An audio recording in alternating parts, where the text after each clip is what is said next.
Hello everyone, welcome to Fabled Nexus. This is a brand new channel that I'm gonna be working with in this new year. And yeah, I'm gonna sit down and just talk about stuff I'm interested in, pretty much. I might, today I'm talking about the NerveGear from Sword Art Online, but next day I might talk about, I don't know, like how many balloons can run the earth or whatever the case may be. So if you will enjoy just maybe watch me ramble on about whatever I'm gonna ramble about today, you can subscribe if you feel like it. It's always appreciated. Like I said, this is a brand new channel, and we'll see how it goes.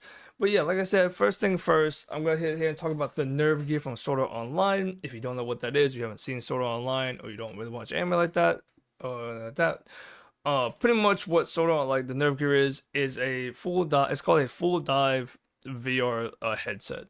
Yeah, VR headset, virtual reality headset. It's pretty much what it allows you to do is be fully immersed in the virtual world, unlike kind of how they have headsets now. Most headsets now require you to actually move around and do all this stuff. But the NerveGear does not. It actually moves your character and everything based on your thoughts and your nerves and like what your electrical signals that's been sent from your brain. Like I said, I ain't no neuroscientist, so I might have some of this information wrong. But feel free if you want to in the comments below to correct me or give me any useful insights on how that works if you can. Like I said, I don't know everything. I did some research and stuff. I know some things, but I don't fully know everything. But yeah, so let's take first. So like I said, it's a full dive immersive technology. So pretty much what that really means is you can do everything in this game that you can pretty much do in real life, except for you have more mystical abilities, so you can jump higher, swing faster, do all that stuff. Like of course, it's a game still, so and it's a virtual world, so you can do stuff that is limited in real life that you can just do whatever you want in the game. But with this comes a few things. So the NerveGear, like I said, how it works is it reads your electrical signals from your brain and all your nerves, like that. Since your nerves will tell you, hey, move right hand, move left hand, hey, you need to eat, all this stuff. So what it will do is it will send things to your brain when you are in the game that will simulate like sight, smell, taste, touch.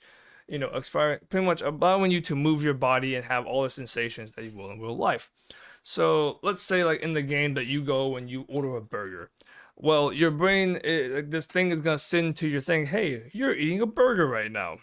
And so now you're gonna know what it feels like, what it tastes like, all this stuff. Like everything that you need to know about how that burger tastes and feels, you will know about it. Doesn't matter what it is. But there also is some downsides and drawbacks to this because how it actually works is like you also feel pain. So your pain receptors, the pain receptors and things that they aren't turned off. So when you like lose an arm in in Sword Art Online's case anyways, when you lose the arm, you actually kind of feel like you've lost arm or you get that pain of like getting that in a sense. And later in ALO, which is some later, but later in ALO, you actually get the sense that like it can be turned up or down depending on how much of the sensory you want them to have. So like if you want them to feel more pain, you can actually just turn it up, which is a plot point later in that series. But you have to go watch the series if you want to see that. But anyway, not here really talk about that. I might talk about it later at some point. So I'll actually talk about ALO or something later. Another video if I ever feel like it. But yeah, so with that, and then you also yeah, so like I said, it interprets brain signals and it sends out things. But here's the interesting part for the emergent part, and that's one of the things that's kind of like blocking, I guess, VR from having this thing here is how to keep your actual body from moving around. Because like I said, it still will send the brain signals, but the NerveGear will intercept them or interpret them to what's in game. So how do you keep the body from not moving, like not moving in real life when you're hanging around, just doing whatever? Well, for the NerveGear especially, how it actually works, and like I said, this is like a drawback, I guess, that like no one I guess thought about, or like it was just like like it is what it is, I guess. The NerveGear blocks out sensory information from the player's nerves. So since it does that, it can send information to the game like from the brain to stimulate stuff, but also it's like since it blocks out sensory information, like when it tells you to move the right arm, your left or right arm or left arm, it's not gonna move. Like you're not physically gonna be moving. You're pretty much in like a comatose state while you're playing the game. And this normally wouldn't be too bad for most cases because when you get done playing, you log out and you can go on with your day. Like when you get hungry, you can log out, go get food, come back, whatever the case may be. But with the NerveGear, and especially in Sword Art Online, when you couldn't log out, everyone was just kind of stuck in a comatose state and their bodies would slowly like wither, I guess not wither away, but like get more emaciated and stuff over time because they're in there for a very, very long time. Um, and yeah, so like you would just like kind of, so when you got back out, like they're all like kind of like emaciated. They didn't know what was going on. Their bodies wasn't like they were supposed to be because, like I said, it just stops all sensitive information from being sent.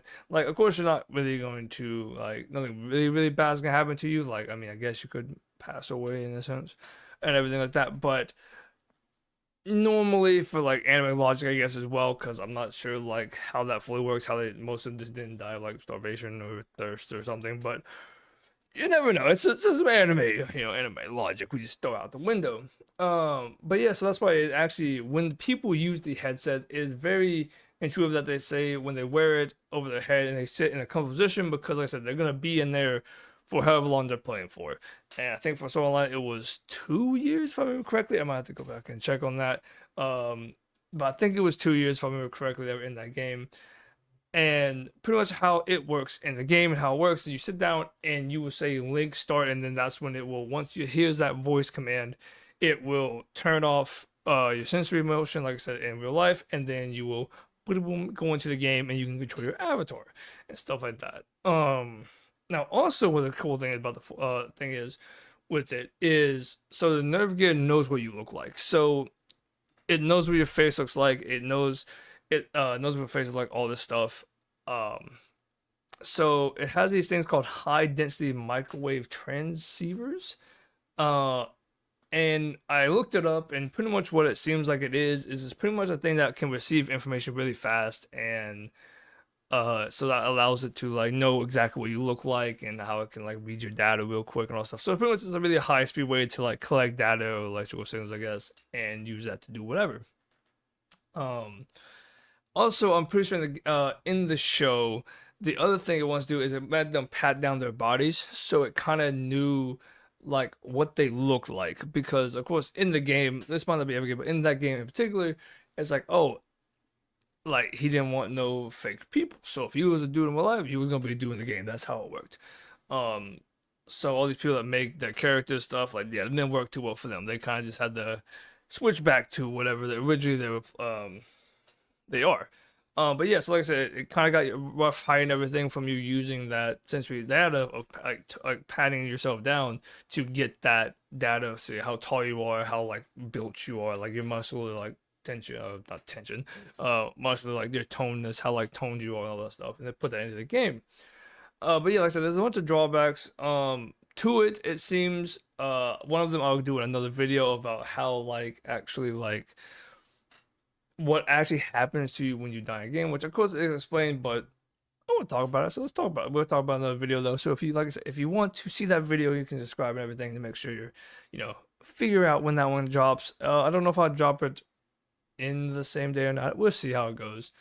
But yeah, so overall though, I think the Nerve Gear is something that would be cool to have, but like I said, there's a lot of drawbacks to it that would need to be figured out because the thing about it also is like you can't turn it off. Like you can turn it off, but like in the thing, if you turn it off, well, in the game Sword Online specifically, it will you kind of just yeah you don't make it. It kind of it will kill you pretty much. Um, so you don't really want to take it off and stuff. But in normal circumstances, I assume like you can power it off and all this stuff, and yeah, it's fine because like of course like also like I said, since like another drawback of it is like when you're sitting there hanging out. Sorry about that. But when you're there hanging out, like let's say you want to get out and like a lot of people try to like grab their head and like take it off. But like I said, since it blocks information, they couldn't take it off. Like it wouldn't physically move their bodies. So their bodies doesn't physically move. They are just kind of stuck there. It is what it is. Later ALO and stuff like that, and Gun Gale and stuff, like they can take it off and it's perfectly fine. There's no issues. Um, but yeah, it's just like, hey, that's pretty cool. I think the Nerve Gear is a cool piece of technology that something like it could be done. I mean, there is already things that's like, I think neurotech is what it's called or something that like allows people to have pretty much implant a chip into their brain that reads their brain signals.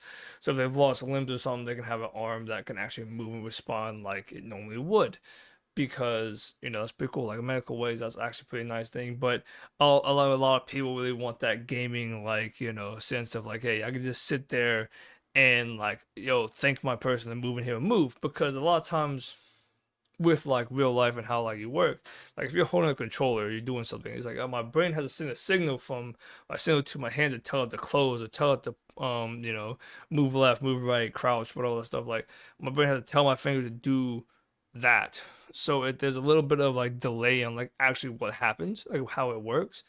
So yeah, because like yeah, but with this, with the how NerveGear works and how like it would work, I would feel like kind of in our world as well is yeah, you wouldn't have that. Like it would be instant. Like boom, as soon as you said, like as soon as your brain sent that signal, it would capture that signal and send it.